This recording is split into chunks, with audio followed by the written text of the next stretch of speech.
Hello, and welcome to that Eurovision podcast, Eurovision with a slice of life. My name is Rory, and I'm doing pretty well today. I'm very cold just because there's like frost and snow and everything going on, and I'm just like, but I am so happy to be here and recapping everything that's been going on in Eurovision land in the past 7 days because God, there's been so much stuff. And yeah, joining me. Jazzi, it's been very cold like this week. Like just to reiterate what Rory said, I think it's like been the coldest week ever. I am very excited to like get into this week's news because a lot has happened, and I don't know if I was expecting a lot to happen this week. So yes, very very excited to get into that. And hi, it's Rosie. I've had a very exciting week for reasons that I am not allowed to disclose for a couple of months, but I'm sure you will hear all about it at the time when I am allowed to disclose further what my week has consisted of. But I am now very happy to have a nice, relaxed chat about Eurovision related things rather than exercising my brain over stuff.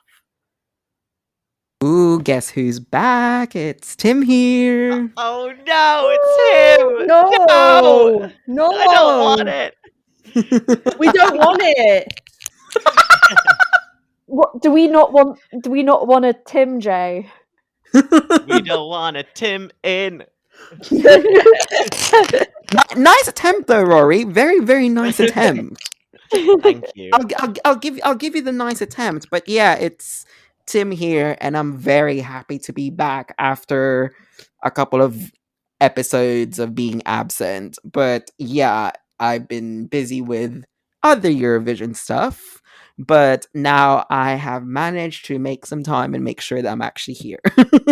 But you know what? Not much has happened for me other than working on the other extra stuff and hectic work schedule because finance stuff and it's nearly the end of the tax year.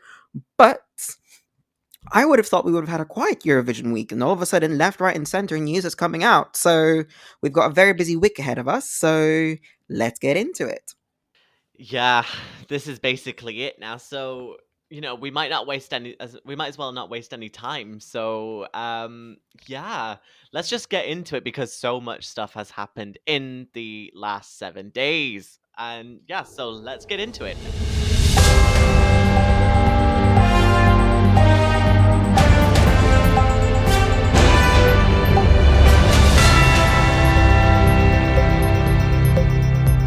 Right, so let's start this off with Jazzi. Go on, let's do it. The first bit of news that we will jump straight into is that we now have our fifth song for the Eurovision Song Contest 2021, as the national final in Lithuania, Pabandom Iznaja, has concluded. And the choice is The Roop with Discotheque. What are we all making of this choice for Lithuania? I honestly couldn't have imagined it being anything else. I think it's a fantastic choice. I think they absolutely nailed it in the final. And while I think there were some really good songs in the final, especially Gebrasi, which really grew on me, I honestly could not have imagined Lithuania going with anybody else at all. And now I'm just facing the problem of how do I put 3 songs in my number 1 spot? Okay, for me, I am really happy with this choice.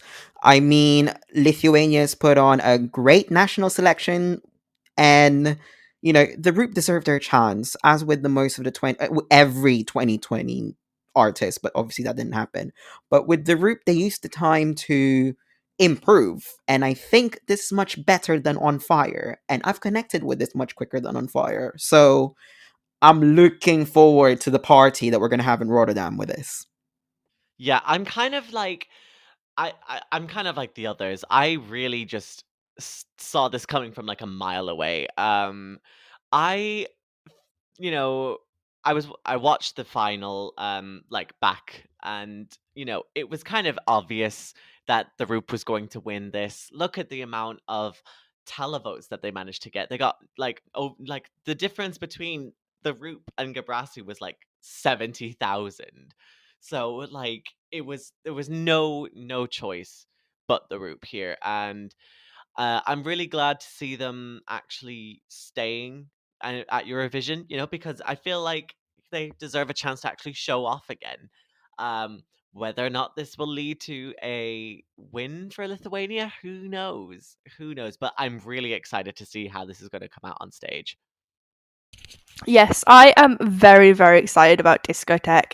It has potential to be my number one overall. I really, really like this song. I really enjoyed On Fire as well. I would say On Fire and Discotheque for me are on par with each other, and I really do feel like this could bring Lithuania their best ever result. I don't think it's necessarily a winner, but hey, a top 5 would be great for Lithuania. Anyway. Not to mention as well that if it was a top 5 performance, it also would be Lithuania's best result ever, and that's what we want. Absolutely. We want to see like countries getting those best ever results. We saw it a lot in 2017 with Moldova, Bulgaria, and of course Portugal, who had only hadn't even had a top 5 before they won in 2017. Anyway, we have to move swiftly on as we have a lot to go through. And I think the next point to bring up is the start of everybody's favorite national final, Melody Festivalen. And the first heat happened on Saturday night, and the two qualifiers were Arginvarna's Tanka Ita Alskahem and Danny Saucedo's Dandy Dancer, while Lilista with Pretender and Paul Ray with The Missing Piece went through to Andrea Chanson. What are we thinking of these results? Okay, personally for me, I'm a bit shocked. I'm a bit shocked that we've had 2 Swedish songs directly to the final, which hasn't happened for over 10 years. So, yay for Swedish language. But personally for me, I'm really gutted that Paul didn't get the final spot, which I really wanted. And also at the fact that Nathalie and Jessica were cut off. And basically they just said no to all the women in semi-final 1, which was very frustrating for me. And I'm a bit sad about that. But, stream Kadiatu's One Touch. I felt this was kind of a mixed bag, really. I'm very happy with some of the results. I am delighted that Arvingana made it directly to the final because it just puts a huge smile on my face. It makes me happy, and I can't really ask for anything more.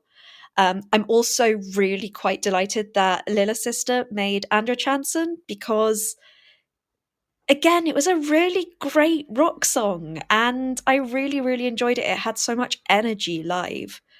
I, however, am absolutely shocked that Fingerprints did not make it through. I thought Natalie gave an absolutely beautiful performance. Her voice was amazing. Jessica and Kadiatu, I'm less surprised that they didn't make it through. I thought Jessica's song was fine, but didn't necessarily stand out. And I think Kadiatu had such a gorgeous voice, but the song didn't suit it whatsoever. Dandy Dancer, not really my thing. Not surprised it made it directly to the final, but I care not for it. And Paul Ray, I thought, was absolutely lovely, and I'm very happy he's in Andrea Chanson. Would have been nice to see him go directly to the final as well. Well, I'm not going to be incredibly informative because I didn't watch the show. But I did listen to the songs that did make it through. I will say that why, like, obviously in the few years that he's been gone, Danny Saucedo has just decided to go down the Schlager route for some reason, and I'm not here for it. Um, but I think it's going to be interesting, and I mean, you know, like how Tim was saying, like it's rare that we've seen a lot of Swedish representation actually winning, and like going direct till final. Um, but if you think about maybe another country that we're going to be talking about later, um, half of their songs are also in their native language. So perhaps we're seeing a little bit of like a Scandinavian revolution here. But yeah, I'm looking forward to the next semi-final though. I've listened to snippets from that and they sound far more promising. And we'll just have to wait and see. I am going to eat some humble pie here because I was very, very critical of Dandy Dancer when I first heard the snippet. I thought, this is horrible. I do not like this. And then I saw the live and just thought to myself, it's not that bad, is it? It's really not as bad as I've said it is. And I'm sorry. And yeah, I decided I really like it now. The other song that I really liked from that semi was Jessica Anderson's Horizon. I thought it was a lovely song. I thought it deserved at least to go to Andrew Chanson, but sadly that was not to be. I also really liked Paul Ray's The Missing Piece. I thought it was just a lovely song, and I'm glad that Taz had its chance to go to Andrew Chanson. And Arvingarna's Tank Ita Als Gahem. I think that is just such a fun song, and I'm glad we're going to see it again in the final. I don't think it will do anything in the final, but that's okay, because I feel like in 2021, where times haven't been the easiest, we just all need that little bit of fun, and I feel that Arvingarna bring that. So, yeah, that's nice to see. Anyway, we are going to move swiftly on to the last show that happened on Saturday night, and that is Melody Grand Prix. And the song that won the heat for Heat 4 of Melody Grand Prix was Kim with My Lonely Voice. What do we all make of this? I'm just saying this now. I didn't get around to listening these, but I'm glad that My Lonely Voice did make it through because I think that the studio version sounded amazing. So I'm really looking forward to seeing what else they're going to be providing, and that's all I'm going to say. I listened to the tracks and I watched the show. And personally, for me, I did have Kim as my qualifier. So I'm quite happy that my vote came through again because it was such a great performance. He's shown such vocal capability and potentially an underdog, but that's just me. But I'm looking forward to seeing how this does in the final. I am also entirely unsurprised. I thought, as far as Melody Grand Prix goes this year, I thought this was definitely my weakest semi out of all of them, and there were not really any of the songs I really felt particularly connected with. But I appreciate that Kim is an incredibly talented singer, and I'm looking forward to be able to enjoy it live because I was busy watching Melody Festival in this weekend. So good on him, and I hope he does well. I think this song is nice. It's okay, and I felt like he gave a very, very good performance of this song. Like he did elevate it live. Personally, I preferred the runner-up in the gold duo, Marianne Penther and Mikhail Gap with Pages, but I think that's just my taste. Anyway, we have the last heat happening this week, and we will also have the wild card on Monday. But before that, we need to find three other songs to go into that wild card heat. And yeah, who do we think? Which songs are we liking from this week if we have listened to them? I think it's a pretty strong week. I really like America's I Can't Escape and also River's Coming Home. I think both are really fantastic songs. I really enjoy listening to both of them, and I have listened to both of them quite a lot since they came out. Send a song called Coming Home if you want me to like it, because apparently that's a thing I do now. What with Malta and Iceland previously. Tuvea's Blimed Meg Pagan. I'm not 100% sure what it is. I'm kind of here for it.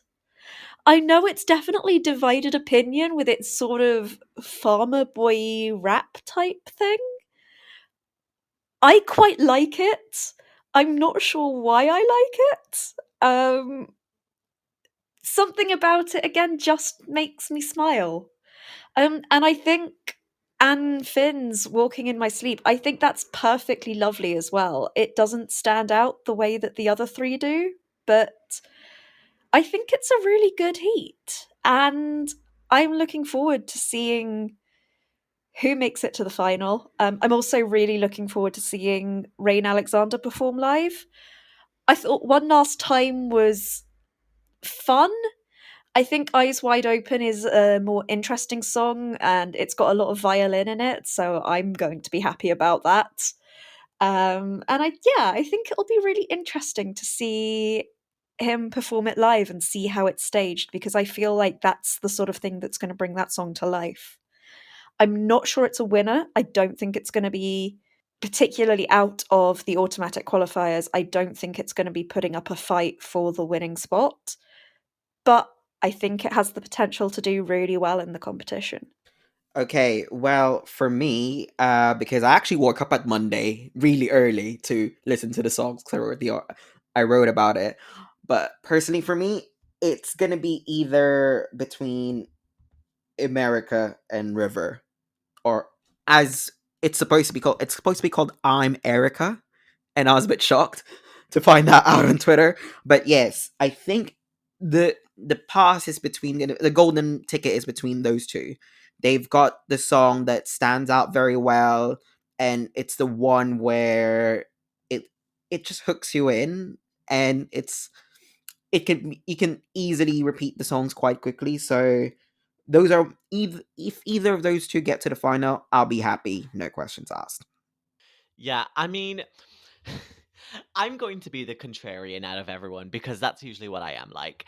But I really like Walking in My Sleep. To me, that is the most standout of the songs that are in the semifinal for me. I think all of them have different sort of qualities to it.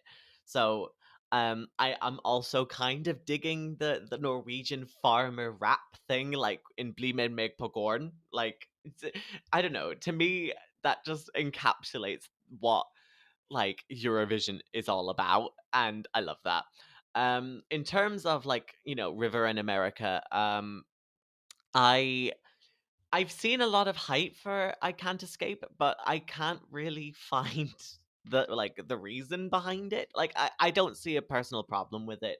It's just not something that I would listen to. And River is going to be very interesting. Mostly just because I'm seeing Malta 2014 and Rosie is going to be like, oh my god, yes, Queen, whatever. But uh I'm not a big fan of that kind of country-esque style. So who knows? And I'm also very, very excited to see what Rain Alexander has as well. Um, Not to mention, as well, on the 15th of February as well, we are going to have the second chance round, and who knows who's going to get it from there? Who knows? Who knows? I quite liked America's I Can't Escape and Rivers Coming Home. I feel like I'm really going to just echo Rosie here, where I think it will be between these two songs. Although I did listen to the two via Bill Med Meg Pagan farmy rap song, and that was interesting. I do wonder if Norway will go for something that's just a little bit novelty for their last winner. Who knows? And I haven't got round to listening to Rain Alexander's Eyes Wide Open yet, but I am looking forward to it when I do. And yes, really excited to see who the wild card will be on Monday night show. This is after the Melody Grand Prix heats have concluded on Saturday. So, yeah, it's going to be a busy, busy week in Norway. Moving swiftly on to national finals that are happening this week, and Croatia. Croatia will be selecting their song for Eurovision 2021 tonight, and we have heard the snippet. We have heard 1 minute snippets of all the songs within Dora 2021. What are we making of them if we have heard them? And who do we think will take the trophy in Croatia? I'm just going to start this off by saying, wow. Okay. Usually when it comes to Dora, Croatia can be very hit and miss. And, sometimes they might have a real banger in there, and then sometimes it'll be completely different. And this year it's so much stronger, so much stronger. We've got some amazing songs. My personal favorites are Recimi, Rijeka, and Colors. Now I do know that Colors was originally a demo that Polygenova had actually recorded in 2016, so it's not necessarily that original, but I think they do a fantastic job with it. I really like Retsumi as well. I think so long as they get the staging right, I think there's a lot of potential there. And whatever Nina Kraljic is smoking, I really want it. Please, I need it. I need it. Please. I'm so excited for Dora, guys. I really, I just genuinely have no idea who's going to win it. That's what it's like for me. I echo Rory's sentiments, and it's just saying that Dora, you'll never really know what you're gonna get, but to our surprise, it's really, really strong. And out of all of the 14 tracks that we're gonna get, more about Nina Kraljic because Nina. Um, Also Bernardo's Colors because I've heard the demo. I mean, who hasn't heard the demo? uh, and it's really, really amazing. And I'm so happy that it finally got its own home because it's been so, so long and frustrating. And also, my special shout out is Mia Negovetic song "She's Like a Dream," and that's just because I'm just a sucker for any linear dub tracks. Certainly, I've never watched Dora, as you could probably guess. So this year is going to be my first Dora, and I'm very excited.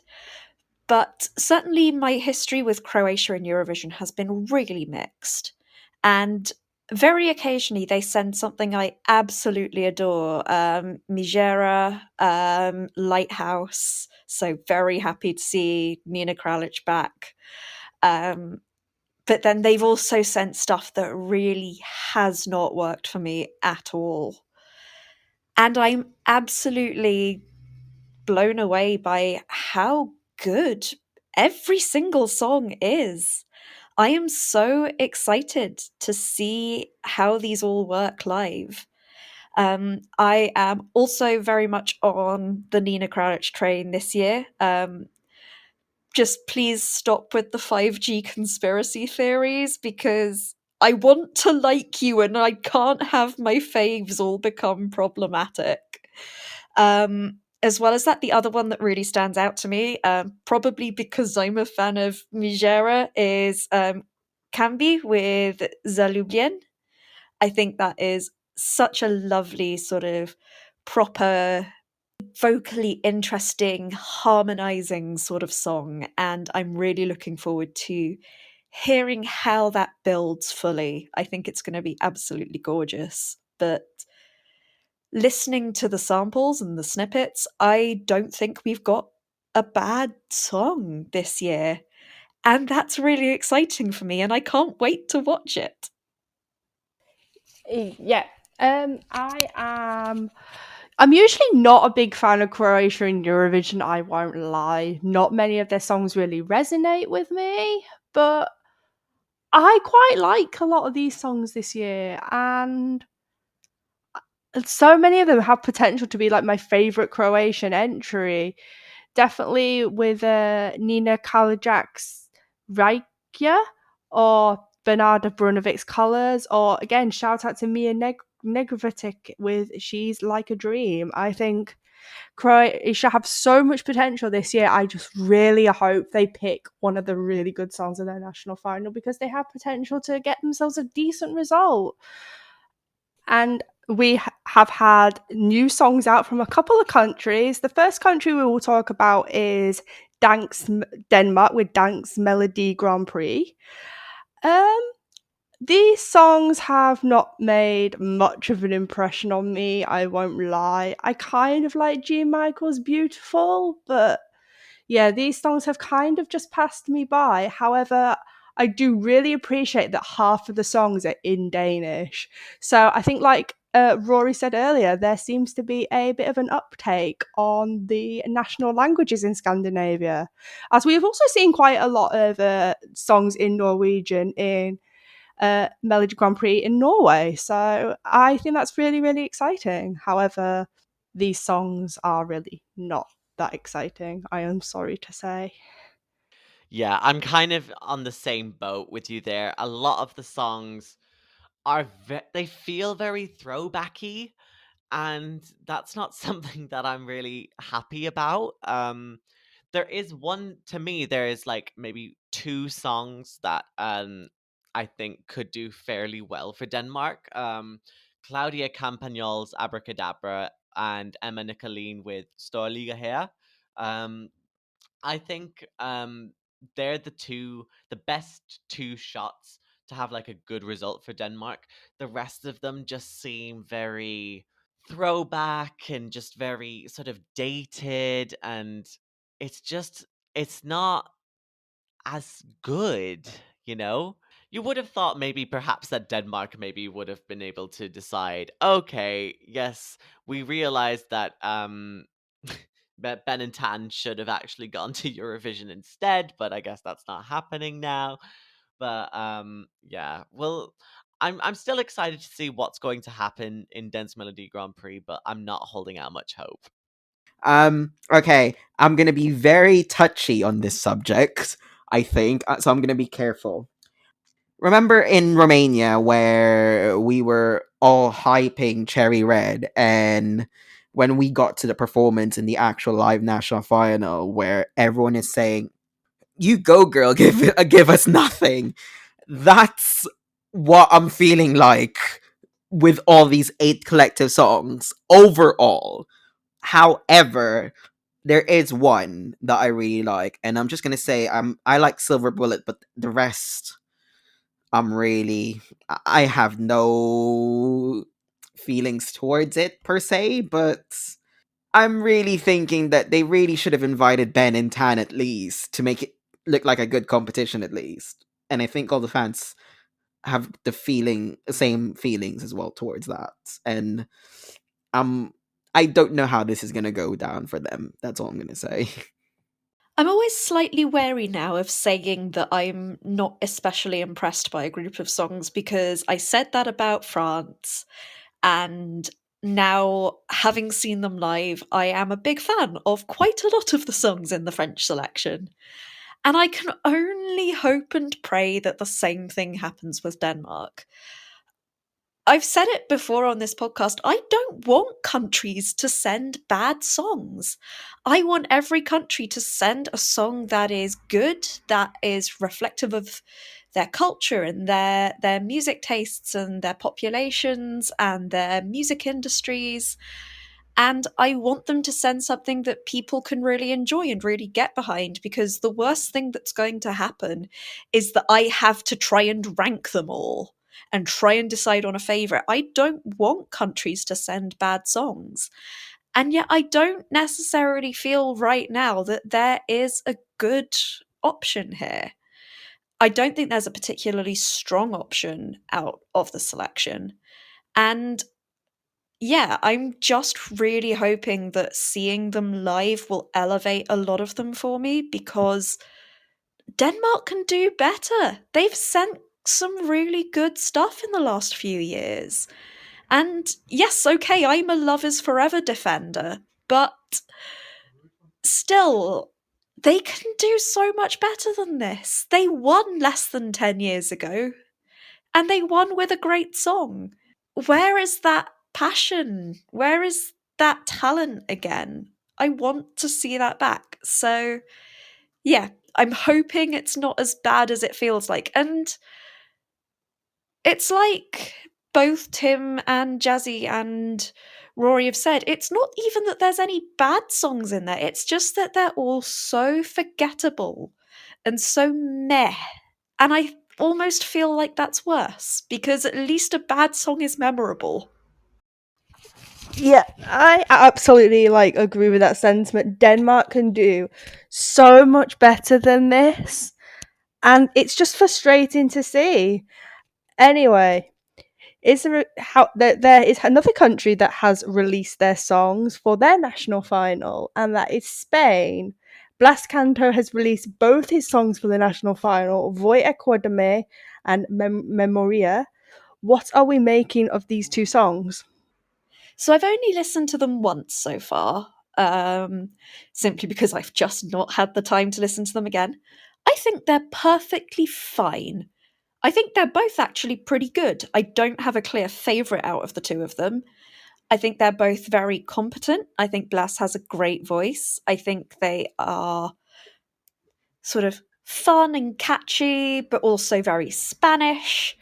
And it feels very much like the sort of music that Blas Canto likes to do, which is really nice. It's very much in a similar sort of vein to Universo, but slightly different, slightly changed up a little bit. And I like them. I don't think there's a Eurovision winner amongst them. Yeah, I'm kind of in the same boat as Rosie here. I think they're incredibly competent entries, like no doubt about that. And Blas Canto is an incredibly versatile singer.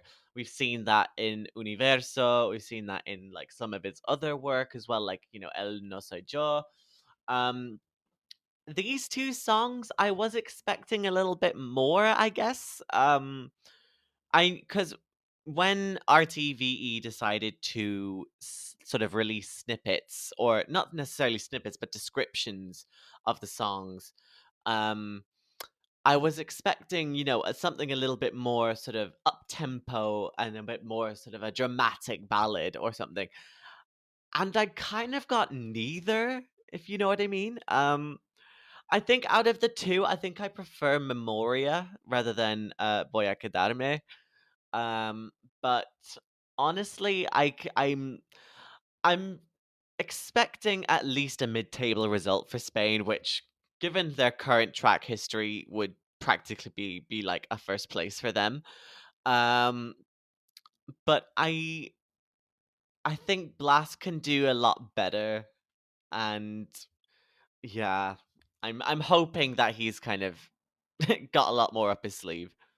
I mean, as soon as I listen to both of them, Memoria is my personal favorite, just because of the hook, just because it was really memorable after the first listen. So that's great. I mean, not that neither tracks shouldn't go to Eurovision, they both have merits in their own right as to which track should be sent to Eurovision.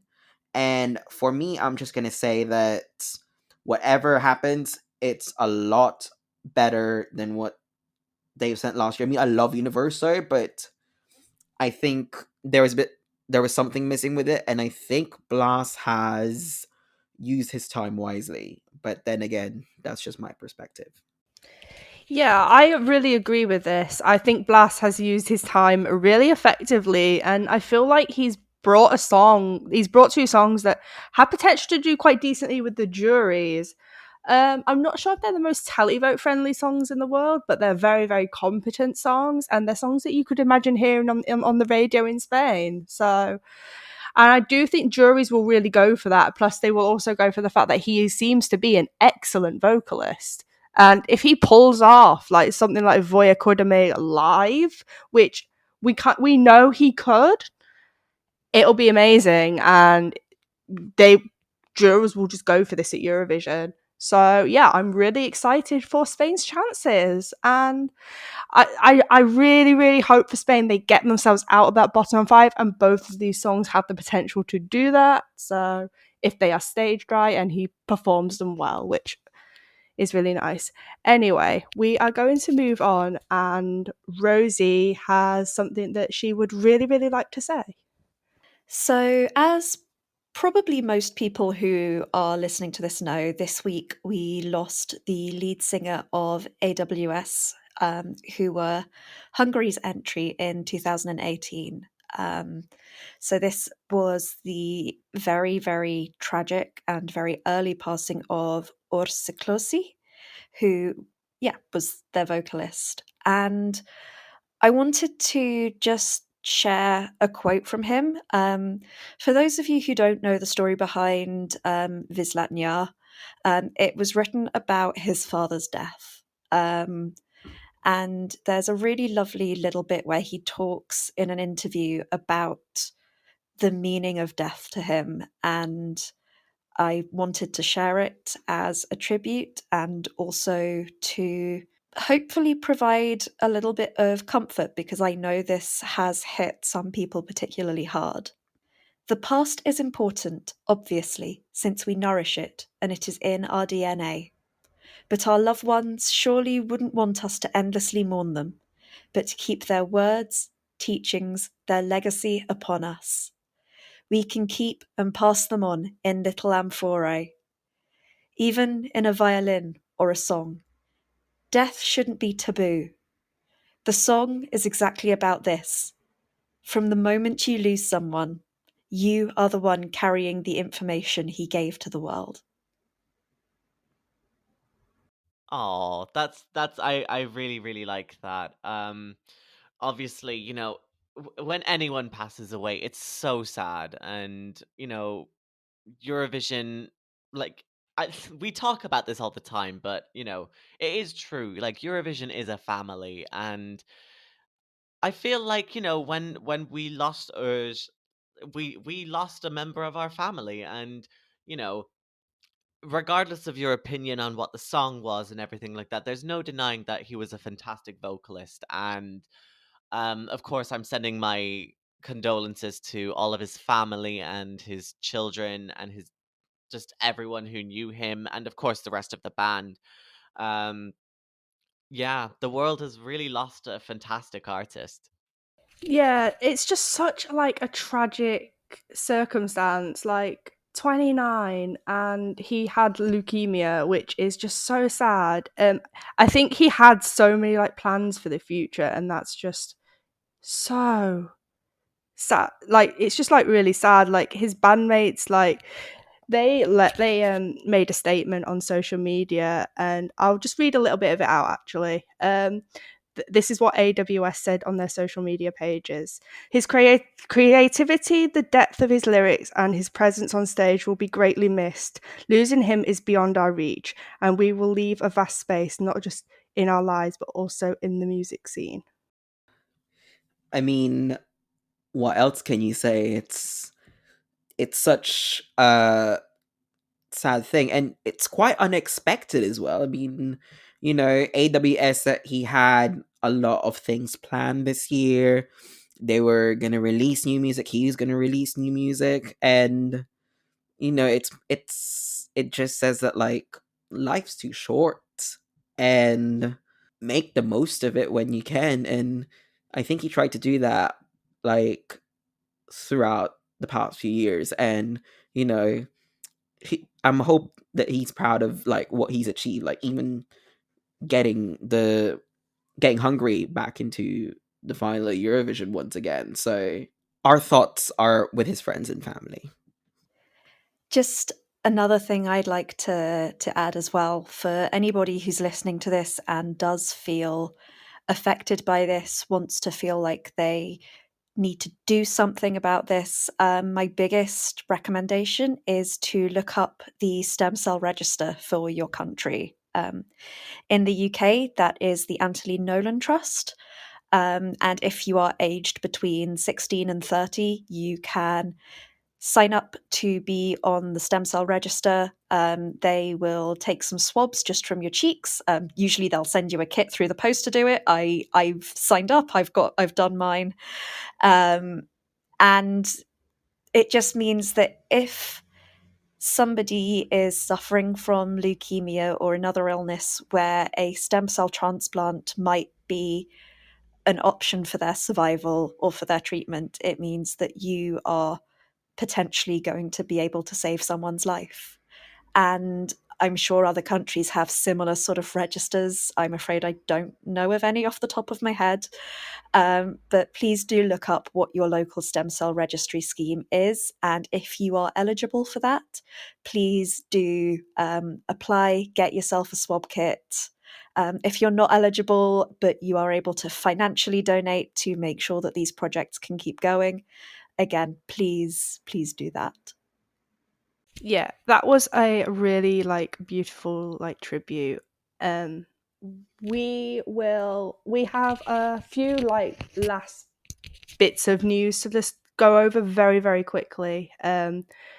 Benny Cristo's song for the Czech Republic will be released on Tuesday at 7 o'clock on his YouTube channel. And he was asked to describe the song in 3 words, and he has said desire, energy, and Netflix and chill. The song does not yet have a title, but that should be revealed soon. What are your thoughts on the way that Benny has described his song? Well, it had better have a title pretty soon if it's coming out on Tuesday. I'm honestly not sure what to expect. Also, Netflix and chill is 3 words in and of itself. Also, is he aware of what that's actually a euphemism for? I'm not sure. I'm skeptical, but I hope the song is good. I'm really excited by this. I think we've seen a couple of snapshots from the music video, and it looks dark, it looks edgy, and I'm really excited because people underestimated Kamama, and I think this is Benny Cristo's time to prove everyone wrong. And hopefully as well they do pick a good title for it, because God knows I don't want to be calling it song number 3 anymore, please. I mean, I'm more curious about if when we get to Tuesday, is that going to be the final version of the song? Just Oh because my God. Probably not. just because of all the mishaps last year, but they did promise that the song that we're getting on Tuesday is going to be the final version, and I'm really curious as to whether we're going to get an upbeat or a more slowed down version of songs from Benny Cristo. But I'm just curious to see how he's going to top Kemama, and I hope we're going to get something upbeat, of course. But, I don't mind either way, if some vocal versatility is good for the competition. I agree. I don't know if this is going to be something that's darker and a bit moody, having seen some of the shoots, or whether hearing from the description, this is going to be something a little bit more upbeat. But I am really excited for this because I thought K Mama was a very perfectly competent track, but it was a track that just wasn't for me personally, and I wasn't sure how well it was going to do at Eurovision. And who knows, this probably won't be the final version of this song if we know about how many times he revamped his song last year. However, yeah. And we also have some more song releases coming our way tomorrow, as in Sunday. It will be Victoria's EP with a little dramatic, and the 5 tracks that have been named, and these are Imaginary Friend, Growing Up is Getting Old, Dive Into Unknown, Phantom Pain, the funeral song, and also Ugly Cry, which was Victoria's release back in November, will be included on this EP. Are we all excited to finally hear what Bulgaria's song could potentially be? I'm kind of interested because I think Bulgaria, obviously, Victoria, we've seen, is a incredibly fantastic artist. She's an incredible songwriter, and Bulgaria's journey to releasing this EP has been so long, and just it's been like an epic saga, really. And I'm excited to see what she's got. I'm just really hoping that she really pulls it out the bag and gives us another version of Tears Getting Sober, or something even better than that. But given how good Ugly Cry has gone down, I think, she's got that in the bag. So we'll have to wait and see. I mean, looking at it, you've got these 5 tracks in contention, and they're gonna be released one by one from Sunday. And I mean, now that we know one of them, we're gonna get another one until next week, one each day until next week. And you know what? I'm kind of liking this strategy from Bulgaria just because of the fact that they're spreading it out, so they're creating the hype even more. And I'm quite happy that, there's a buzz around Victoria because she deserves it. And right before the contest was cancelled, she was actually in the lead in the bookmakers, and I'm really frustrated that we didn't get to see how that would have progressed on had we had the pre-parties, had we had the promotion. But you know, we're here right now, and I'm hoping that we get to see a much better song, and who knows, might even have Bulgaria's first win. I'm certainly really curious from the song titles. I think they're all really quite interesting. And they've definitely made me curious about what sort of music this is going to be. They all sound very dark, they sound very heavy. And I think that will be really, really interesting. I think it will also be a really good addition to this year's contest because I think we are seemingly getting a lot of upbeat tracks from the songs that we've heard about and the songs that we've got so far. Not entirely upbeat, but something that is a little bit darker and moodier, I think would fit really nicely into the competition. And I'm very excited. I admit I wasn't massively on the Tears Getting Sober train. Like, I thought it was very pleasant. But honestly, I'm very curious to see what Bulgaria is going to come out with. And I hope it's great. Yeah, Victoria is a very, very competent artist, and Tears Getting Sober was an amazing song, and I really, really enjoy Ugly Cry. It's a little bit more upbeat than Tears Getting Sober was, and I think I like that more. But I'm really excited to hear these songs. I think she will stick to the Billie Eilish style, which is fine, and yeah, I feel like she has potential to do very, very well at Eurovision for Bulgaria. The last little bit of news that we have comes from Ukraine, and it has been reported that Shum will be revamped because of the folklore melody and the lyrics, and that revamp will be released in March. What are we all thinking about them having to revamp the song? I mean, we knew a revamp was kind of having to come anyway because the song was nearly 4 minutes long. So I am entirely unsurprised. Does feel like a little bit of a shame to be losing that sort of direct folklore inspiration, but I'm pretty sure I have a lot of confidence in Goe. I haven't heard a bad track of theirs yet, and I'm sure that what they do with Shum will hopefully retain the essence of it and what makes it so powerful and interesting and exciting as part of the competition, while also making sure that everything is above board in terms of copyright and pre-publication and all those sorts of fun logistical rule things that the EBU have to deal with. Well, for me, I mean, given that the track originally was 4 minutes anyway, so it wasn't a surprise that they were gonna have to shorten it in the first place. But a revamp where they might have to tinker with the song characteristics, a bit nervous because the fans are so used to the original version. So I'm really, really hoping that you know, Go can still keep the characteristics of the song, but I have a lot of faith in them, and they're experienced enough to know their own sound, and I think that they're able to do this without any issues, and it's still gonna do well and obviously make the final in May. Yeah, I think I really do think it is still going to qualify regardless of the revamp. Um I am going to be quite sad though that it's not going to be the same version. Of course, it was going to be hard enough to try and cut the song down already because, like how Tim and Rosie had said, it was already 4 minutes long. So we were going to have a revamp of it anyway. Um, but I've got faith in Ukraine, and you know Ukraine is my stan country, so they can't let me down anyway. Otherwise, we'll have to get Jamala on, be like, Crimea is Ukraine, Crimea is Ukraine, Crimea is Ukraine.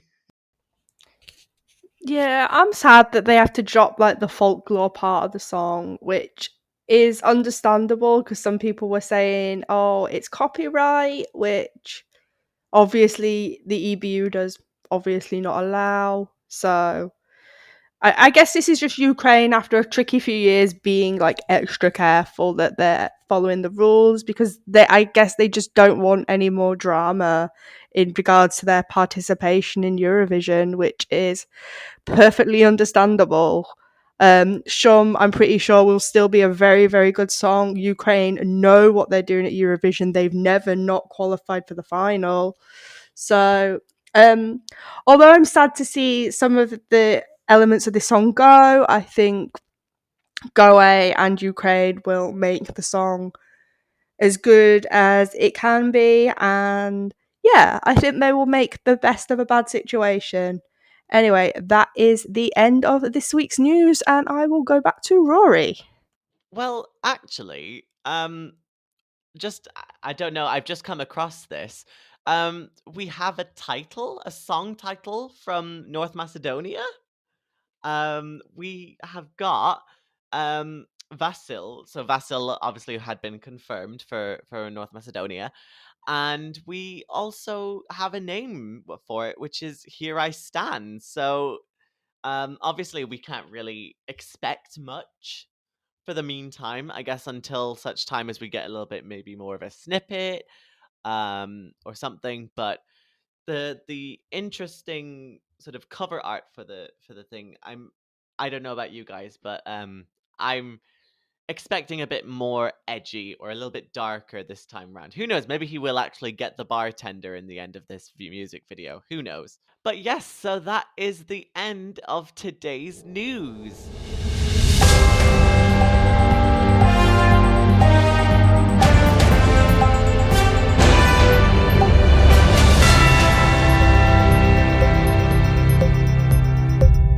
So yeah, yes, that takes us to the end of a very, very busy week in Eurovision land. So I hope you're all ready for tonight's national selections. Be sure to follow us on Twitter because we will be live tweeting again. Who will be doing Dora? I'm doing Dora. And who will be doing Melfast? Hey, And I will be doing Melody Grand Prix, and Jazzi will be here to talk us through the MGP wildcard. On Monday. Yes, exactly. So we are here providing all of these different types of content. So yes, for the meantime, that does take us to the end of this episode of that Eurovision podcast. I'd really like to thank Jazzi, Rosie, and Tim just to, go through everything and just help to put things in a nutshell because we're entering this very, very busy period of the national final selection. God help us come March. um but yes, in the meantime, please do continue to follow us on all of our social media. We're on Facebook, Instagram, and Twitter at That Euro Podcast. We're also on Spotify and Apple Podcasts as well, so please do follow us there so you always get notified for whenever a new episode comes out. And yeah, just be prepared for lots of articles coming out now on our end. So watch this space, yeah, so shall we all say goodbye? Bye. Bye.